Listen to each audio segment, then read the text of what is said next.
What is going on, everybody? All right, I had a lesson with a buddy of mine, and we touched on a subject, and it's something that is really, really difficult to teach and really get across to some of my students that are getting into improv, that are getting into blues improv.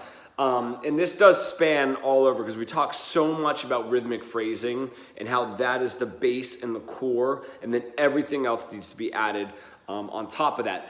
Almost to the point where just playing one or two notes becomes way more effective. What usually ends up happening is if the rhythmic phrasing and that kind of rhythmic motif, or even note choice motif, but it's more rhythmic. If that's not there, the natural inclination is to add more notes and then add more notes onto that. What ends up happening is you're just diluting what little bit the listener and even yourself can hold on to.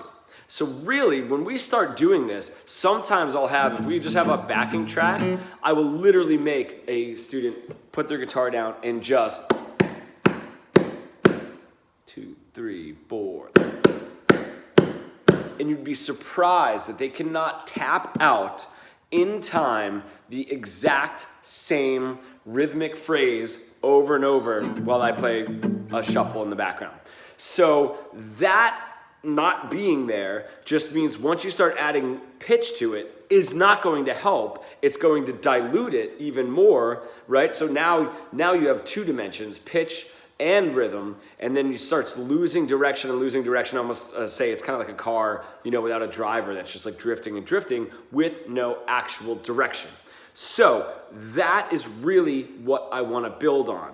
Now I'm going to play 2 rounds of the 12-bar blues. One holding very strong to a rhythmic phrase, all right? And I kind of always let it change a little bit once we get to that 5 chord, which you guys will see.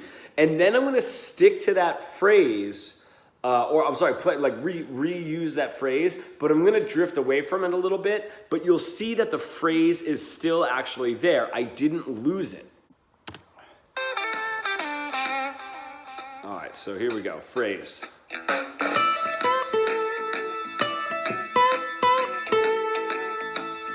Right, the same thing now.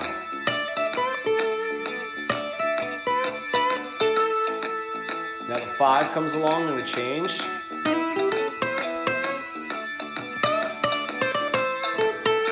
Now I'm going to stick to that phrase, but add more.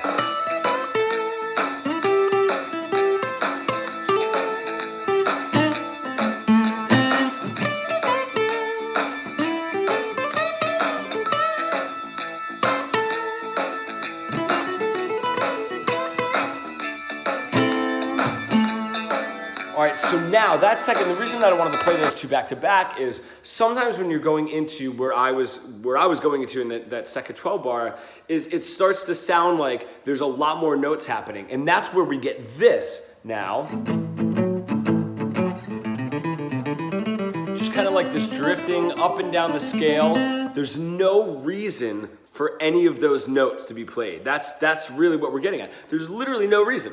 All right, there's nothing to hold on to, there's nothing for the listener to hold on to, and there's nothing for you to lean on. It's just a complete, just dumping out of notes.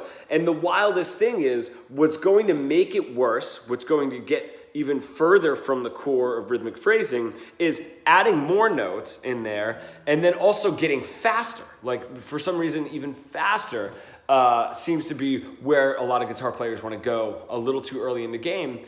And that starts to dilute that even more, okay? So when you hear something like, let me see, I'm gonna put this backing track on, and I'm gonna do a little bit more drifting, all right, as I call it, but it's still gonna have a core of something.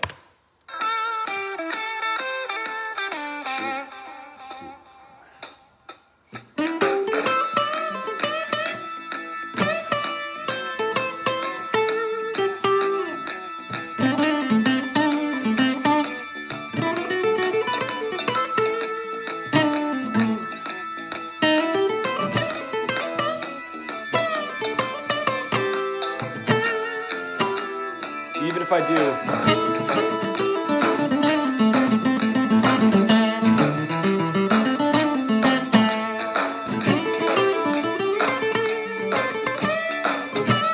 There seems to be way more more drifting in there, but there is actually constructive ideas coming up. So to help build, I wanted to give that kind of preemptive part of the lesson to get into actually how to do this. If I put this backing track on again, all right, and we're gonna get into an actual exercise. When I tell my students to do, they'll do it, and then there'll be a pause, then a phrase, and then a pause, and then something on the 5. Right, so it's 2 measures of a phrase, 2 measures of a pause.